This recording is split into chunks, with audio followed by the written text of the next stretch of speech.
প্ৰথম পৰ্যায়ত যি নিৰ্বাচন অনুষ্ঠিত হৈ গ'ল তাৰ কাৰণে মই ডিব্ৰুগড় লোকসভাবাসী, যোৰহাট লোকসভাবাসী, আমাৰ শোণিতপুৰ লোকসভাবাসী, লখিমপুৰ লোকসভাবাসী, লগতে যি আমাৰ 5টা সমষ্টি আৰু কাজিৰঙা তাৰে ভোটদাতা ৰাইজক মই আন্তৰিক ধন্যবাদ জনাইছোঁ যে তেওঁলোকে যিটো গণতন্ত্ৰ উৎসৱ পালন কৰাৰ লগতে ভাৰতীয় জনতা পাৰ্টি বা আমাৰ NDAক যি সঁহাৰি আগবঢ়ালে তাৰ কাৰণে মই তেওঁলোকক ধন্যবাদ জনাইছোঁ।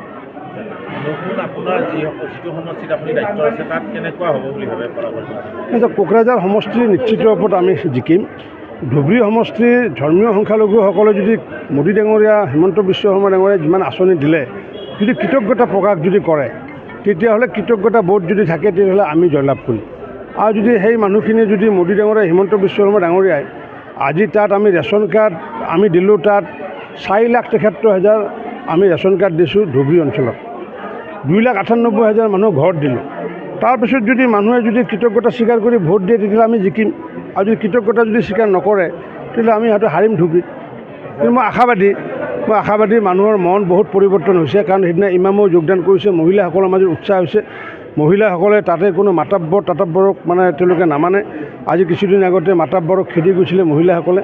এই যে যিটো মাতাব্বৰক মানে খেদিব পৰা হৈছে ধৰ্মীয় সংখ্যালঘুৰ মহিলা, এইটোৱে ডাঙৰ সাহস এইটো। আৰু এই সাহসটো দিছে মোদী ডাঙৰীয়াই দিছে, কাৰণ মোদী ডাঙৰীয়াই যিটো 3 তালাক যিটো বন্ধ কৰি দিয়াৰ পিছত এতিয়া মাতাব্বৰৰ যি শাসন আছিলে সেই শাসনটো তাত ধুবুৰী অঞ্চলত বন্ধ হৈছে।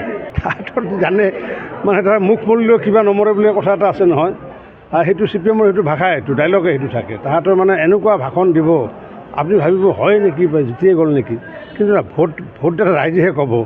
কাৰণ কিয় CPM-ৰ আমি যোৱাবাৰো দেখিছোঁ তেওঁলোকে কোকৰাঝাৰ লোকসভা সমষ্টিত তেওঁলোকে প্ৰাৰ্থী দিছিলে, আৰু কোকৰাঝাৰ লোকসভা সমষ্টিৰ প্ৰাৰ্থীটো তেওঁলোকে ভোট পাইছে 37,000 ভোট পাইছে, আৰু সৰভোগত পাইছিলে 12,000 ভোট পাইছিলে। তাৰমানে সেই সময়ত কোকৰাঝাৰ লোকসভাটো মানে তেতিয়া সৰভোগটো কোকৰাঝাৰত আছিলে। গতিকে যোৱাবেলি ধৰ্মীয় সংখ্যালঘু মানুহসকলে যিহেতু কংগ্ৰেছ, UDF, CPM লগ লাগিছিলে, যোৱাবাৰ ভোট পাই CPM তাত জিকিছে। গতিকে এইবাৰ গম পোৱা যাব তেওঁলোকৰ কিমান আচলতে সাহস কি আছে, এইবাৰ গম পোৱা যাব।